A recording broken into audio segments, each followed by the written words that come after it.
ರಾತ್ರಿ 9 ಗಂಟೆ ಆಗ್ತಾ ಬಂದಿದೆ. ಎಲ್ಲ ನಮ್ಮ ಜಿಲ್ಲೆಯ ನಾಯಕರುಗಳು, ಅಕ್ಕಪಕ್ಕ ಜಿಲ್ಲೆಯಿಂದ ಬಂದಿರತಕ್ಕಂಥ ನಾಯಕರುಗಳು ಎಲ್ಲರೂ ಕೂಡ ನಿಮ್ಮನ್ನು ಉದ್ದೇಶಿಸಿ ಹೀಗೆ ಮಾತನಾಡಿದ್ದಾರೆ.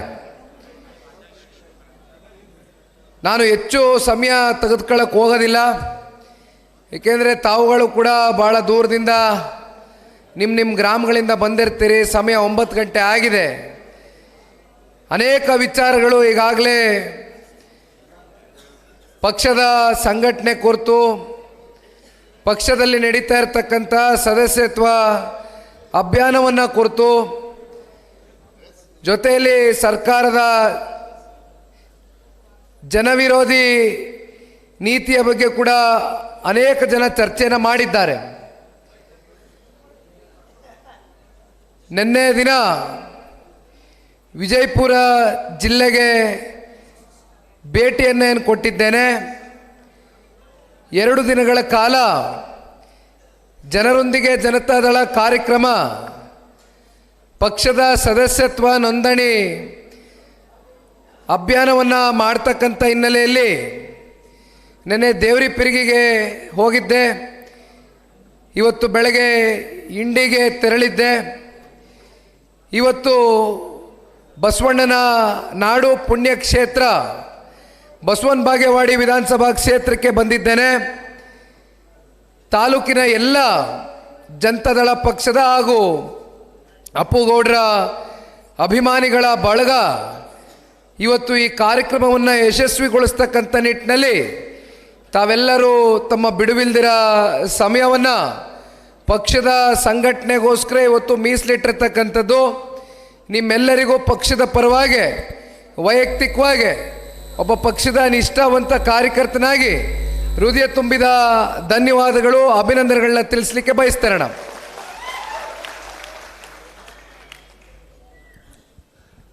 ಅಪ್ಪುಗೌಡರು ಸರಿಸುಮಾರು ಅರ್ಧ ಗಂಟೆ ನಿಮ್ಮೆಲ್ಲರನ್ನು ಕುರಿತು ಮಾತನಾಡಿದರು.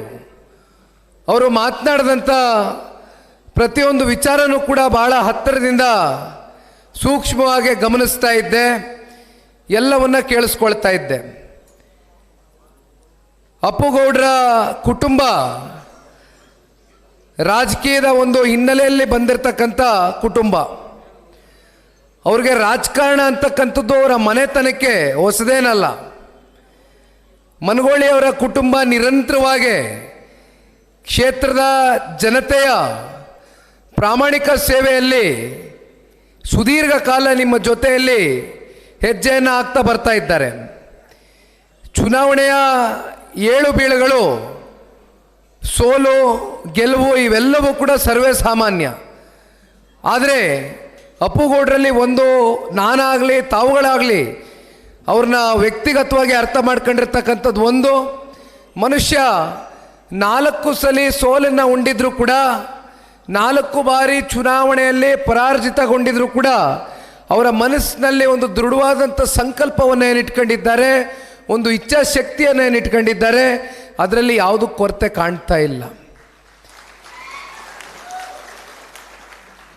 ಅಪ್ಪುಗೌಡರ ವ್ಯಕ್ತಿತ್ವ ನಾನು ಗಮನಿಸ್ದಂಗೆ ಭಾಳ ಸೌಜನ್ಯದಿಂದ ನಡ್ಕೊಳ್ತಕ್ಕಂಥ ಸ್ವಭಾವದ ಒಂದು ಗುಣವಿರ್ತಕ್ಕಂಥ ಒಬ್ಬ ಮನುಷ್ಯ.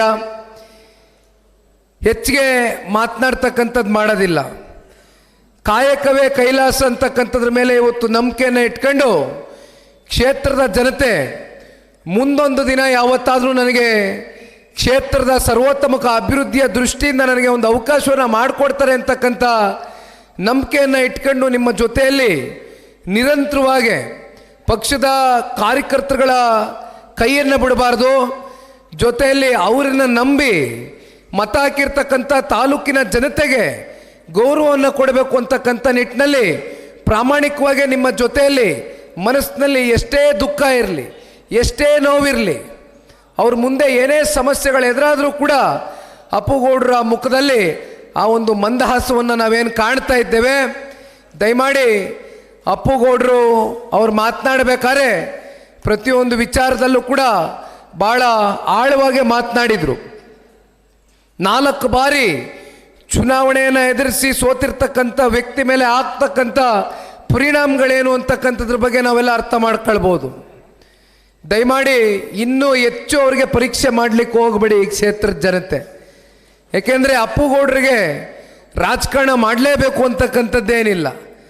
ಇವತ್ತು ಸಮಾಜದಲ್ಲಿ ಏನಾದರೂ ಅವರ ಕ್ಷೇತ್ರದಲ್ಲಿ ಒಂದು ಸುಧಾರಣೆಯನ್ನು ತಗೊಂಡು ಬರಬೇಕು.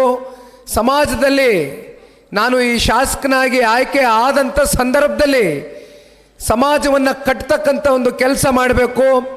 ಬಸವಣ್ಣನ ತತ್ವ ಸಿದ್ಧಾಂತದ ಮೇಲೆ ಈ ಕ್ಷೇತ್ರದಲ್ಲಿ ಎಲ್ಲ ಜಾತಿ ಸಮುದಾಯ ಧರ್ಮ ವರ್ಗವನ್ನು ನನ್ನ ಅಣ್ಣ ತಮ್ಮಂದಿರು ಅಂತಕ್ಕಂಥ ನಿಟ್ಟಿನಲ್ಲಿ ಮನಸ್ಸಿಗೆ ಪ್ರತಿಯೊಬ್ಬರನ್ನ ತಪ್ಕೊಂಡು ಕೆಲಸವನ್ನು ಮಾಡಬೇಕು ಅಂತಕ್ಕಂಥದ್ದು ಇವತ್ತು ಅಪ್ಪುಗೌಡರು ಈಗಾಗಲೇ ಏನು ತಮ್ಮ ಮುಂದೆ ಮಾತನಾಡಬೇಕಾದ್ರೆ ನಾವೆಲ್ಲ ಅರ್ಥ ಮಾಡ್ಕೊಳ್ಬೋದು. ದಯಮಾಡಿ ಅಪ್ಪುಗೌಡ್ರೆ, ಭಗವಂತ ನಿಮಗೆ ಇಷ್ಟು ಪರೀಕ್ಷೆಯನ್ನು ಮಾಡ್ತಾ ಇದ್ದಾನೆ ಅಂತಕ್ಕಂಥದ್ದಾದರೆ ಇವತ್ತು ನಾವು ನೀವೆಲ್ಲರೂ ಸೇರಿ ನಮ್ಮ ಪಕ್ಷದ ಕಾರ್ಯಕರ್ತ ಬಂಧುಗಳು ನಿಮ್ಮ ನೇತೃತ್ವದಲ್ಲಿ ಇವತ್ತು ಬಸವಣ್ಣನ ದೇವಾಲಯಕ್ಕೆ ಭೇಟಿಯನ್ನು ಕೊಟ್ಟಿದ್ದೇವೆ. ಆ ಬಸವಣ್ಣನ ಬಳಿ ಪ್ರಾರ್ಥನೆಯನ್ನು ವೈಯಕ್ತಿಕವಾಗಿ ಮಾಡ್ತೇನೆ. ಈ ವೇದಿಕೆ ಮೇಲೂ ಕೂಡ ಆ ಬಸವಣ್ಣನಲ್ಲಿ ನಾವೆಲ್ಲರೂ ಪ್ರಾರ್ಥನೆಯನ್ನು ಮಾಡೋಣ. ಮುಂಬರ್ತಕ್ಕಂಥ 2028ರ ವಿಧಾನಸಭಾ ಚುನಾವಣೆಯಲ್ಲಿ ಅಪ್ಪುಗೌಡ್ರನ್ನ ದಯಮಾಡಿ ನೀವು ಯಾರೂ ಕೈ ಬಿಡಲಿಕ್ಕಿಲ್ಲ. ಈ ಕ್ಷೇತ್ರದ ಜನತೆ ಅವರಿಗೆ ಶಾಸಕರಾಗಿ ಆಯ್ಕೆಯನ್ನು ಮಾಡ್ತಕ್ಕಂಥದ್ದಷ್ಟೇ ಅಲ್ಲ, ಇವತ್ತು ವಿಜಯನಗರ ಜಿಲ್ಲೆಯಲ್ಲಿ ಇವತ್ತು ನಿನ್ನೆ ದಿನದಿಂದ ನಾನು ಪ್ರವಾಸವನ್ನು ಏನು ಕೈಗೆತ್ಕೊಂಡಿದ್ದೇನೆ.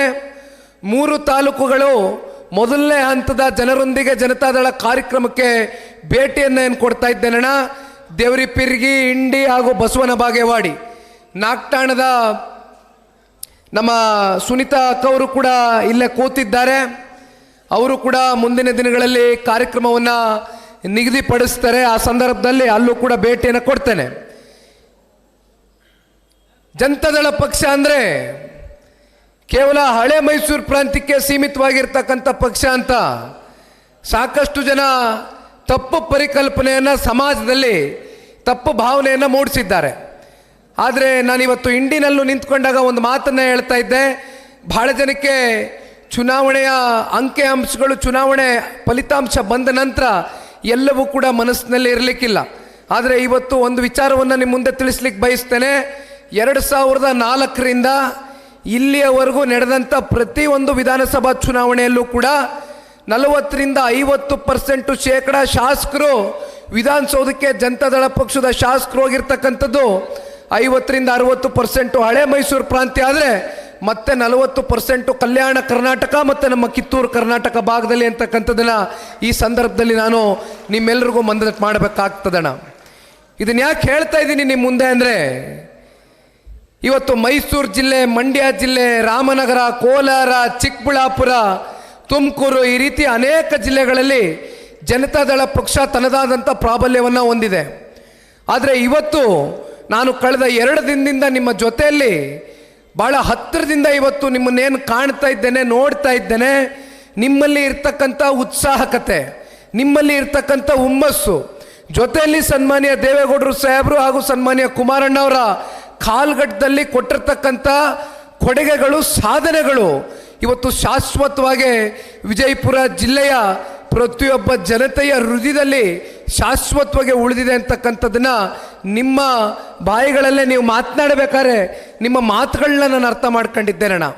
ಹಾಗಾಗಿ ಇವತ್ತು ನನಗೆ 100ಕ್ಕೆ 100 ವಿಶ್ವಾಸ ಇದೆ. ಯಾವ ರೀತಿ ಹಳೆ ಮೈಸೂರು ಪ್ರಾಂತ್ಯದಲ್ಲಿ ಮುಂಬರ್ತಕ್ಕಂಥ ಚುನಾವಣೆಯಲ್ಲಿ ಜನತಾದಳ ಪಕ್ಷ ಬಹಳ ಬಲಿಷ್ಠವಾಗಿ ಹೊರಹೊಮ್ಮುತ್ತೆ, ಅದೇ ರೀತಿ ವಿಜಯನಗರ ಜಿಲ್ಲೆಯಲ್ಲಿ ಇವತ್ತು ನಾವು ನೀವೆಲ್ಲರೂ ಸೇರಿ ಒಂದು ಶಪಥವನ್ನು ಒತ್ತಬೇಕಾಗ್ತದೆ. ಇದು ಸನ್ಮಾನ್ಯ ದೇವೇಗೌಡರು ಸಾಹೇಬರಿಗೆ 93 ವಯಸ್ಸಿನ ದೇವೇಗೌಡರು ಸಾಹೇಬರು ಮೊನ್ನೆ ದೇವದುರ್ಗದಿಂದ ನಾನು ಅವರು ಹೆಲಿಕಾಪ್ಟರ್ನಲ್ಲಿ ಬರಬೇಕಾದ್ರೆ ಭಾವನಾತ್ಮಕವಾಗಿ ಒಂದು ಮಾತನ್ನು ನನಗೆ ಕೇಳಿದ್ರು, ಒಂದು ಪ್ರಶ್ನೆಯನ್ನು ಕೇಳಿದರು. ಆ ಪ್ರಶ್ನೆ ಏನಪ್ಪ ಅಂದರೆ, ದೇವೇಗೌಡರು ಸಾಹೇಬರು ಹೇಳ್ತಾ ಇದ್ರು, ನೋಡಪ್ಪ ನನಗೆ 93 ವಯಸ್ಸಾಗಿದೆ, ಈ ಪಕ್ಷವನ್ನು ಕಟ್ಟು ಬೆಳೆಸಿರ್ತಕ್ಕಂಥವ್ರು ಸಹಸ್ರಾರು ಸಂಖ್ಯೆಯಲ್ಲಿ ಯಾವುದೇ ನಿರೀಕ್ಷೆಗಳಿಲ್ದಿರ, ಫಲಾಪೇಕ್ಷೆಗಳಿಲ್ದಿರ ಈ ಪಕ್ಷವನ್ನು ಕಟ್ಟು ಬೆಳೆಸಿರ್ತಕ್ಕಂಥ ಲಕ್ಷಾಂತರ ಜನ ಜನತಾದಳ ಪಕ್ಷದ ಕಾರ್ಯಕರ್ತರುಗಳಿದ್ದಾರೆ. ದಯವಿಟ್ಟು ಅವರ ಭವಿಷ್ಯವನ್ನು ರೂಪಿಸಬೇಕಾಗ್ತದೆ, ನಮ್ಮ ಪಕ್ಷದ ಕಾರ್ಯಕರ್ತರನ್ನ ಒಂದು ದಡವನ್ನು ಮುಟ್ಟಿಸ್ಬೇಕಾಗ್ತದೆ ಅಂತಕ್ಕಂಥದ್ರ ಬಗ್ಗೆ ಸನ್ಮಾನ್ಯ ದೇವೇಗೌಡರು ಸಾಹೇಬರು 93 ವಯಸ್ಸಿನ ದಣಿವರಿಯದ ನಾಯಕರು ನನ್ನ ಹತ್ರ ಕೂತ್ಕೊಂಡು ಚರ್ಚೆ ಮಾಡಿದಂಥ ಸಂದರ್ಭದಲ್ಲಿ ನಾನು ಸನ್ಮಾನ್ಯ ದೇವೇಗೌಡರು ಸಾಹೇಬರಿಗೆ ಒಂದು ಮಾತನ್ನು ಕೊಟ್ಟಿದ್ದೇನೆ. ಇಲ್ಲಿ ನಿಖಿಲ್ ಕುಮಾರಸ್ವಾಮಿ ರಾಜಕಾರಣದ ನನ್ನ ರಾಜಕೀಯದ ಬದುಕಿನ ಪ್ರಶ್ನೆ ಅಲ್ಲ, ಇದು ಲಕ್ಷಾಂತರ ಜನ ಜನತಾದಳ ಪಕ್ಷದ ತಾಲೂಕಿನ ನಮ್ಮ ಪಕ್ಷದ ಕಾರ್ಯಕರ್ತರ ಮುಂದಿನ ಭವಿಷ್ಯದ ಪ್ರಶ್ನೆ. ಯಾತಕ್ಕೆ ಇದನ್ನು ಹೇಳ್ತಾ ಇದ್ದೀನಿ ಅಂದರೆ, ಮುಂದೊಂದು ದಿನ ಜನತಾದಳ ಪಕ್ಷ ಅಧಿಕಾರದ ಚುಕ್ಕಾಣಿ ಹಿಡಿದಂಥ ಸಂದರ್ಭದಲ್ಲಿ ಈ ರಾಜ್ಯದ ಸಮಗ್ರ ಅಭಿವೃದ್ಧಿಯ ದೃಷ್ಟಿಯಿಂದ ನಮ್ಮ ಜನತಾದಳ ಪಕ್ಷದ ಕಾರ್ಯಕರ್ತರುಗಳಿಗೆ, ಪ್ರಾಮಾಣಿಕರಿಗೆ ಪಕ್ಷ ಗುರುತಿಸಿ ಆ ಅಧಿಕಾರದ ಚುಕ್ಕಾಣಿ ನಿಮ್ಮ ಮೂಲಕ ಇವತ್ತು ಈ ರಾಜ್ಯದ ಜನತೆಗೆ ಸೇವೆಯನ್ನು ಸಲ್ಲಿಸ್ತಕ್ಕಂಥದಕ್ಕೆ ಮುಂಬರ್ತಕ್ಕಂಥ ದಿನಗಳಲ್ಲಿ ನಾವು ನೀವೆಲ್ಲರೂ ಸೇರಿ ಪಕ್ಷ ಕಟ್ಟಬೇಕಾಗ್ತದಣ್ಣ. ಇವತ್ತು ನಾನು ಇಲ್ಲಿ ಬಂದು ನಿಂತಿರ್ತಕ್ಕಂಥದ್ದು ಬೇರೆ ಇನ್ಯಾವುದೇ ವಿಚಾರಕ್ಕೋಸ್ಕರ ಅಲ್ಲ. ಯಾವುದೇ ವಿಧಾನಸಭಾ ಚುನಾವಣೆಯನ್ನು ನಾವು ಇವತ್ತು ಎದುರು ನೋಡ್ತಾ ಇಲ್ಲ. ಇನ್ನು 3 ವರ್ಷಗಳ ಕಾಲ ವಿಧಾನಸಭಾ ಚುನಾವಣೆಯನ್ನು ಎದುರಿಸ್ತಕ್ಕಂಥದ್ದಕ್ಕೆ ನಮಗೆ ಸಮಯಾವಕಾಶ ಇದೆ. ಆದರೆ ಇವತ್ತು ನಾನು ಮುಖ್ಯವಾಗಿ ಬಂದಿರತಕ್ಕಂಥ ಉದ್ದೇಶ ನಿಮ್ಮ ಗ್ರಾಮ ಪಂಚಾಯಿತಿ, ನಿಮ್ಮ ತಾಲೂಕು ಪಂಚಾಯಿತಿ, ನಿಮ್ಮ ಜಿಲ್ಲಾ ಪಂಚಾಯಿತಿ ಚುನಾವಣೆಗಳು ಅತಿ ಶೀಘ್ರದಲ್ಲೇ ನೀವೆಲ್ಲರೂ ಏನು ಎದುರು ನೋಡ್ತಾ ಇದ್ದೀರಿ. ಬಹಳಷ್ಟು ಜನ ನಿಮ್ಮ ಗ್ರಾಮಗಳಲ್ಲಿ, ತಾಲೂಕು ಪಂಚಾಯಿತಿ ವ್ಯಾಪ್ತಿಯಲ್ಲಿ, ಜಿಲ್ಲಾ ಪಂಚಾಯಿತಿ ವ್ಯಾಪ್ತಿಗಳಲ್ಲಿ ನೀವು ಜನರ ಜೊತೆಯಲ್ಲಿ ಗುರುತಿಸ್ಕೊಂಡಿರ್ತಕ್ಕಂಥವ್ರು ಭಾಳ ಜನ ಇರ್ತೀರಿ. ಜನತಾದಳ ಪಕ್ಷದಿಂದ ನನಗೆ ಟಿಕೆಟನ್ನು ಪಡೆದು ನಾನು ಜಿಡ್ಪಿನೋ ಟಿಪಿನೋ ಗ್ರಾಮ ಪಂಚಾಯಿತಿ ಮೆಂಬರು ಆಗಿ ನಾನು ಜನರ ಪರವಾಗಿ ಕೆಲಸ ಮಾಡಬೇಕು ಅಂತಕ್ಕಂಥ ಅಭಿಲಾಷೆಯನ್ನು ಹೊತ್ಕೊಂಡಿರ್ತಕ್ಕಂಥವ್ರು ಭಾಳ ಜನ ಇರ್ತೀರಿ. ಇವತ್ತು ನಾನು ಬಂದಿರತಕ್ಕಂಥದ್ದು ಮೊದಲು ನಮ್ಮ ಕಾರ್ಯಕರ್ತರ ಚುನಾವಣೆಯನ್ನು ನಡೆಸಬೇಕಾಗ್ತದೆ. ಕಾರ್ಯಕರ್ತರ ಗೆಲುವು ಜನತಾದಳ ಪಕ್ಷದ ಮುಂಬರ್ತಕ್ಕಂಥ 2028ರ ವಿಧಾನಸಭಾ ಚುನಾವಣೆಯಲ್ಲಿ ಗೆಲ್ತಕ್ಕಂಥದ್ರಲ್ಲಿ ಯಾರು ಕೂಡ ನಮ್ಮನ್ನ ತಡಿಲಿಕ್ಕಾಗೋದಿಲ್ಲ, ತಡೆಗಟ್ಟಲಿಕ್ಕಾಗೋದಿಲ್ಲ. ಹಾಗಾಗಿ ಇವತ್ತು ನಾವೇನು ನಿಮ್ಮ ಮುಂದೆ ಬಂದು ನಿಂತಿದ್ದೇವಣ, ಇದು ಬರೀ ಇವತ್ತಿಗೆ ಮುಕ್ತಾಯ ಆಗ್ತಕ್ಕಂಥ ಸಭೆ ಅಲ್ಲ. ಇವತ್ತಿನ ಈ ಸಭೆ ಪ್ರಾರಂಭಿಕ ಹಂತದ ಸಭೆ, ಮೊದಲನೇ ಹಂತದ ಸಭೆ. ಈ ರೀತಿ ಇನ್ನೂ ಹಲವಾರು ಬಾರಿ ತಮ್ಮ ತಾಲೂಕಿಗೆ, ಜಿಲ್ಲೆಗೆ, ರಾಜ್ಯಾದ್ಯಂತ ಎಲ್ಲ ಕಡೆ ಪ್ರವಾಸವನ್ನು ಮಾಡ್ತೇನೆ. ನಿಖಿಲ್ ಕುಮಾರಸ್ವಾಮಿಗೆ ಇರ್ತಕ್ಕಂಥದ್ದು ಒಂದು ಸನ್ಮಾನ್ಯ ದೇವೇಗೌಡರು ಸಾಹೇಬರಿಗೆ ಕೊಟ್ಟಿರ್ತಕ್ಕಂಥ ಮಾತನ್ನು ಉಳಿಸ್ಕೊಳ್ಬೇಕು, ಜೊತೆಯಲ್ಲಿ ನಮ್ಮ ಪಕ್ಷದ ಕಾರ್ಯಕರ್ತರನ್ನ ದಡ ಮುಟ್ಟಿಸ್ತಕ್ಕಂಥ ಕೆಲಸ ಮಾಡಬೇಕು. ಆ ಕೆಲಸ ಒಬ್ಬ ನಿಷ್ಠಾವಂತ ಕಾರ್ಯಕರ್ತನಾಗಿ ನಿಮ್ಮ ಜೊತೆಯಲ್ಲಿ ನಿಂತು ಪ್ರಾಮಾಣಿಕವಾಗಿ ಕೆಲಸವನ್ನು ಮಾಡ್ತೇನೆ. ನಾನು ವೇದಿಕೆ ಮೇಲೆ ವೆಂಕಟರಾವ್ ನಾಡಗೌಡರು ಸಾಹೇಬರಿದ್ದಾರೆ, ರಾಜಣ್ಣ ಅವರು ಜಿಲ್ಲೆಯ ಶಾಸಕರು. ನಿನ್ನೆಯ ದಿನ ದೇವರಿಪಿರ್ಗಿನಲ್ಲಿ ಅತ್ಯಂತ ಯಶಸ್ವಿಯಾಗಿ ಅವರ ನೇತೃತ್ವದಲ್ಲಿ ಕಾರ್ಯಕ್ರಮವನ್ನು ಮಾಡಿಕೊಟ್ಟಿದ್ದಾರೆ.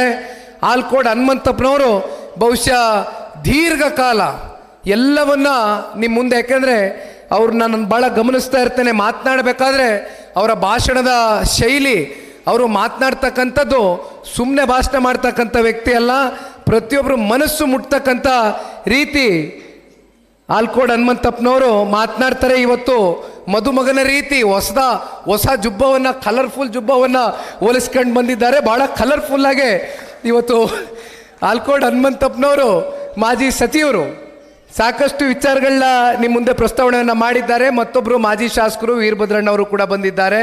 ನಮ್ಮ ಸೇಡಂನ ಬಾಲರಾಜ್ ಗುತ್ತೇದಾರ್ ಅವರು ಕಲಬುರಗಿ ಜಿಲ್ಲಾಧ್ಯಕ್ಷರು ಬಂದಿದ್ದಾರೆ. ಹೌದು.